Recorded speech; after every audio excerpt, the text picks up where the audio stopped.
Siya ng iba, pagka-asong gubat. Wild? Wild, diba? Do this all day. Pwede naman. Labas mo na yung suklay. Anong breed yun, sir? Caucasian of Charka.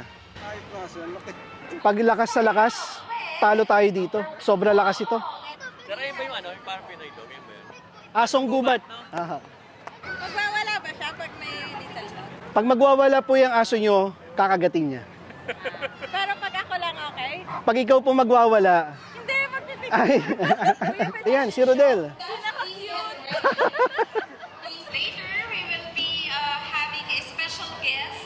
Andito si Sir Melvin ng Supero Premium Raw Dog Food and kasama niya ang kanyang mga best friends. Nandito tayo ngayon sa Vermosa. Na-invite tayo ng PCCI Events. Isang magandang araw mga boss amo. Ngayong araw nga ay ikikwento namin sa inyo ang naging lakad namin sa Vermosa. Dala ko sina Pangarap, Tala at ang first time na lumabas ng Amadeo na si Victoria. Makulimlim pero maalinsangan ng panahon.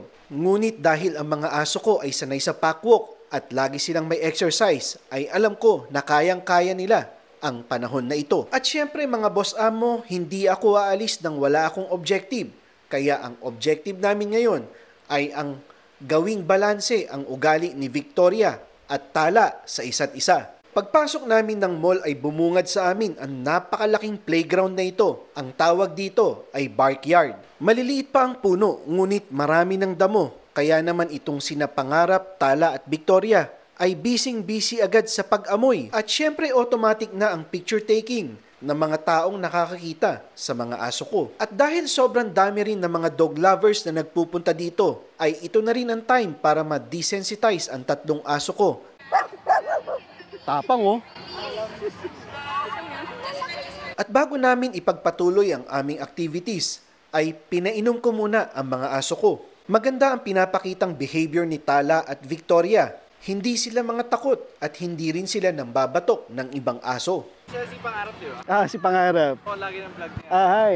Thank you. Pangarap, Tala, Victoria. Nakakataba ng puso ang mga taong lumalapit sa amin at sinasabi nilang sila ay follower ng Supero, kagaya ni Kuya. Kuya, ano po na yun ito? Forest dog. Aspin kasi mongrel yun eh. Etong forest dog, wala siyang lahing ibang lahi. So, native siya sa Pilipinas. At syempre, dahil kasama ko si Pangarap, ay sinasamantala ko ang pagkakataon na sabihin sa mga tao na si Pangarap ay hindi aspin. Siya ay isang forest dog o asong gubat. Siguro kumain yan, sir.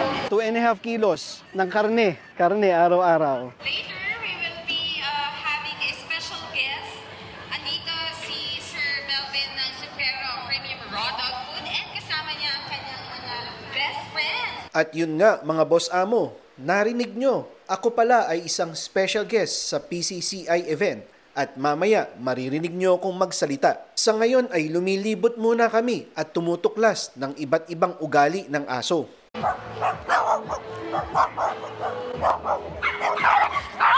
At kahit na akmang susugurin ng mga aso na to ang aking mga aso, ang mga aso ko ay cool lang.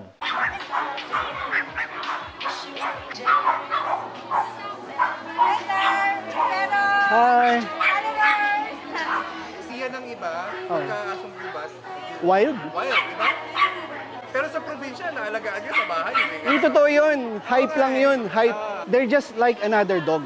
Correct. Kung hindi may bibigay yung pangangailangan, they will become aggressive. Ito, aggressive yun. Tatanggalan kanya ng braso niyan. Gugustuhin niya. Siyempre mga boss amo, hindi mawawala ang lecture tungkol sa aggressive dog. Dahil ako ay naniniwala na ang unfulfilled life of a dog makes a dog aggressive. Come here. You want to touch? You stay beside. No, wag ka munang upo. Papaamoy ka muna. So, no, hindi. Pag inano mo kamay mo, aggressive dog like this, you don't do that. Because your hands will be gone. Okay. Especially ang mga pet lovers here at the Yellow Malls Vermosa. Pag umamo, We're yan. very happy to see you here. Ating second and last day na po natin ito. So please, for those who are still out there, please join us here at the event center para po sa ating second and last day of our. For those na nandito na yesterday, thank you. Okay, magandang hapon. Meron pala akong engagement dito. Okay, short. Okay, magandang hapon sa mga hindi nakakilala sa amin. Kami po ang Supero Dog Farm at ako si Melvin Cahigal. Kasama ko ang aking dog keeper na si Rodel. Then meron din akong kasamang si Balong na aking cameraman and then the staff of Supero. Ang Supero Dog Farm po ay nagmamayari ng 1 hectare property for dogs sa Amadeo, Cavite. About 42 dogs, different breeds. Ang majority ng breed namin ay mga Alabay or Central Asian of Charca. Then ang dala ko ngayon ay Caucasian of Charca, si Tala and si Victoria. Ang tawag nyo dito Aspin, pero meron siyang tamang tawag sa kanya. Ang tawag sa kanya ay Forest Dog, si Pangarap. Ito, itong brindle. Siya talaga ang legit na breed ng Pilipinas. Ibig sabihin, hindi siya Aspin. Kasi pag sinabi mong Aspin, ang Aspin ay mongrel. Meron siyang lahing banyaga, meron siyang lahing foreign. Ang Forest Dog or Aso Gubat, wala siyang halong foreign breed. Yan po yung sinusulong ng ibang mga grupo na ma-accredit bilang isang breed ng Pilipinas. As in, isa-isang breed ng Pilipinas. Ang Supero Dog Farm din po ay nagmamanufacture ng sarili niyang pagkain ng mga aso. We manufacture Supero Raw Dog Food. Yun po yung pagkain ng mga aso ko. Kung gusto niyo pong makatikim yung mga alaga niyo or kung gusto niyo pong matry yung aming product, ay pumunta lang po kayo sa booth namin. Libre po yung Supero Raw Dog Food na ibibigay namin sa inyo. Ang gagawin niyo lang po doon sa Supero na yun ay papalambutin niyo tapos pwede niyong ihalo sa pagkain ng mga aso niyo. Kasi lagi po kayo nagmi-mix ng bawang sa Supero Dog Food. Kasi ibang veterans with mga vet, hindi nila na-allowed maghalo ng bawang po, di ba po? Pag yun po sinasabi ko, ba't lagi sila nagre-react? Okay. Good question, ma'am. Yung kasing lumang study pala, ang basis, yung aso ay pinakain ng sobrang daming bawang. Kaya nangyari, nagkasakit yung aso, then yun yung naging basis. Kaya sinasabi na bawal ang bawang. But, modern veterinary din naman na nagsabi, according sa research, ay small amounts of bawang, fresh garlic to the food of your dog will help sa health ng aso, yung pag-boost ng immune system, blood circulation. Ingredients ng brewer's yeast, meron ng bawang doon. Some dog food, meron na rin bawang na nilalagay. Ano lang yun, parang stigma lang about bawang. Yun, so nasagot po ang tanong. At talagang follower talaga siya, sir, no? Salamat po, salamat. Si Rodel, ayan, si Rodel. Ayan, kay Sir Rodel din, follower din. Ayan, so, papapicture yan, mamaya po pagbaba. And ang bawang is meron siyang anti-repellent sa garapata, sa ticks. Huwag kayong aasa na pag binigay yung bawang, mawawala na yung garapata, hindi ganun. So, kailangan pa rin yung proper grooming, then kalinisan pa rin talaga. Dalaw po kayo sa booth namin, libre ang Supero Raw Dog Food, ha? Yun po, yun ang aming, yun lang po ang thank you namin sa inyo. Tsaka sa PCCI, salamat po ulit. Thank you very much. Ang ano po namin is frozen, kaya po ang sabi ni Sir kanina, paano niyo papakain? Palalambutin niyo muna. Kasi nga po, it's frozen, di ba? Yes. And then kung kukuha kayo, kahit mamaya na lang para hindi matow. Apa, so we can distribute it. Kung pauwi na kayo, tsaka na po kayo kumuha para at least safe din po siya. Follow niyo po kami sa aming social media accounts, Supero Dog Farm. Ang advocacy kasi namin is, actually wala namang masamang aso. Meron lang tamad na amo, di ba? Yung tamad ilabas sa kulungan, laging naka-cage yung aso nila, laging nakatali. Ang result tuloy, yung aso ay aggressive. Yung aso nangangagat. Pag nangangagat na ang aso, ang ginagawa ng ibang owners, pinamimigay.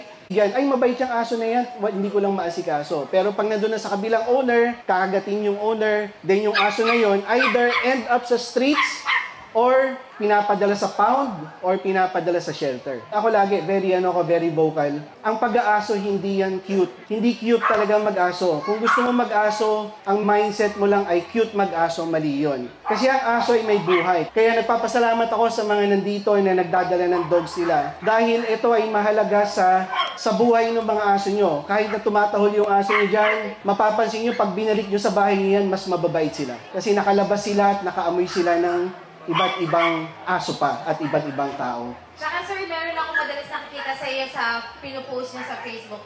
Naglakad na ba kayo or nailakad niyo na ba? Ayan. Ano bang concept, ano bang ano natin dyan, sir? Actually, ultimate doon, ma'am, pag nilalakad mo ang aso mo or pag pinapagod mo ang aso mo, less chance na makakagat siya ng ibang tao at less chance na magiging perwisyo siya sa bahay nyo. Ibig ko sabihin doon, a tired dog is a happy dog. Yun talaga yun eh.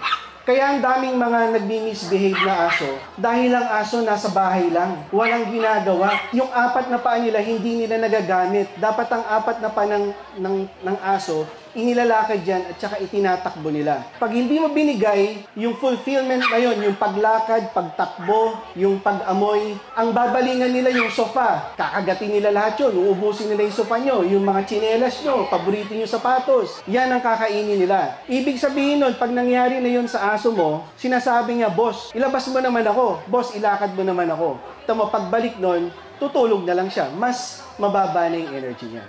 Yun ka natin. Kaya nga, sir, no, for PCCI events, we are into these kind of events para na rin to promote socialization ng mga pets. And of course, socialization din ng pets sa mga other fur parents. Yes. Para mas aware sila sa hindi lang sa mga kapwa dogs, kahit sa ibang tao, hindi rin sila masyado maging aggressive. Diba? Yeah, that's why kapag nag-message kayo, kung malapit din lang, we support kasi yun nga, we have the same advocacy.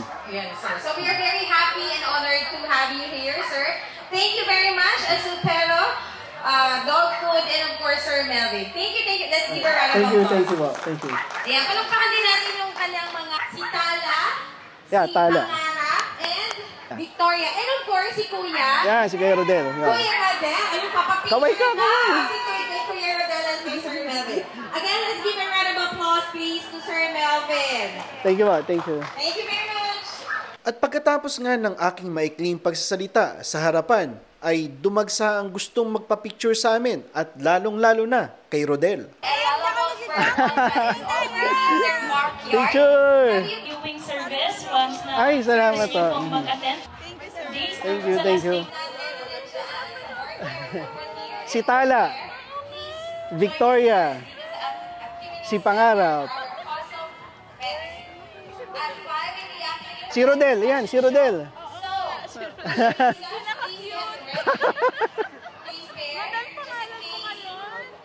Ano pangalan mo daw ngayon? Domingo. Caucasian of Charca. Aha. Ay, lalaki no? Opo, may ano po siya, may sakit po siya sa skin. Ginagamot pa po namin. Drop by kayo doon sa booth namin, namimigay kami nung sample ng pagkain ng aso namin. Ando lang yung booth namin, no? O, libre yun, punta kayo doon. Then, try nyo, baka makatulong. Follow ko sa inyo, sir. Thank you. Sir, thank you po. Thank you. Sige, drop by ka sa booth, ha? Baka makatulong. Salamat po sa payo, sir. O, tingnan mo yung mga katawan ng aso ko. Oo nga. Hawakan mo. Hawakan mo. Hindi yan kakagat. Solid Muscle yan. talaga, no? Karne yan, eh. Oo nga po eh. Napanood ko nga po eh. Parang, magkano po ba ang per day nila? Per day, hindi ko alam. Libo po, di ba? Libo, Nabanggit nyo po yun sa libo. video eh. Libo po ang ano niya. Kaya sabi ko, di ko alam, eh. Hawakan siya. Pwede. Sige. Saan mo gustong hawakan? Sa ngipin?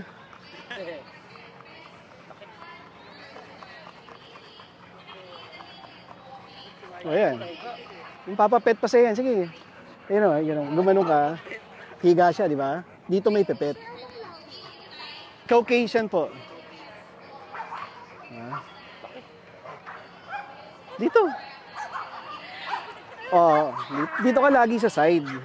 Wag may gaganin yung kamay mo sa ano. Yeah, kasi yung kamay mo kasyang-kasya dun sa bunganga niya eh. So, lalapit ka, then puka. Oh, okay. Ayan.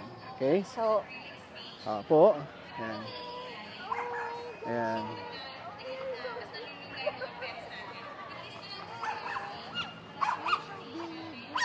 ilang ano po siya? 18 mga 75 kilos. 75. Magka-wait tayo. Hi. Siya po yung Forest dog. forest dog. Yes. Pag nakakita nga po ako ng ganyan, naiisip ko yun, siya yung ano, yung talagang Philippine dog. Yeah. Oo. Do this all day. Pwede naman. Labas mo na yung suklay para mag-groom na rin siya. Ay, bebe. Hi. Oh, yan. Cute nyo. Kuya, asong gubat. Opo, asong gubat. Mhm. Thank you po. Thank you, thank you. Bye, everyone. Ano po yan? Karne yung kinakain. 2.5 kilo ng karne isang araw. Isang kain lang. Opo. Lahat po sila, ito, rodin to, 500 grams isang araw ng karne. Follow niyo po Supero Dog Farm. Ay, Supero ba? Opo. Ito marami yung alabay? Oho, naka-follow po kayo. Salamat po.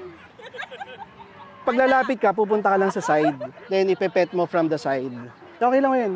Friendly lang ho si Pangarap. Hindi yan kakagat. Yan. Ito, friendly to eh. Malaki pa sa mukha mo yan. Dito, yan. Friend tayo. Pag may lalagay yung kamay mo sa bunganga. Yan. Ang ilan sa mga karaniwang tanong ay, matapang ba ang aso mo? O nangangagat ba ang aso mo? Ang mga behavior na kagaya niyan ang iniiwasan ko sa mga aso ko. At ang sagot sa tanong ay, matapang ang aso kapag nasa teritoryo niya at kakagat ang aso kapag na-violate ang personal space niya. Kaya ang mga activities na kagaya nito, ang exposure sa maraming tao at sa maraming aso ay makakatulong sa aso mo upang maging balanse ang ugali niya. At higit sa lahat, ang bawat aso at ang bawat boss amo ay kailangang may disiplina. Yun lang po sa ngayon at maraming salamat sa panonood.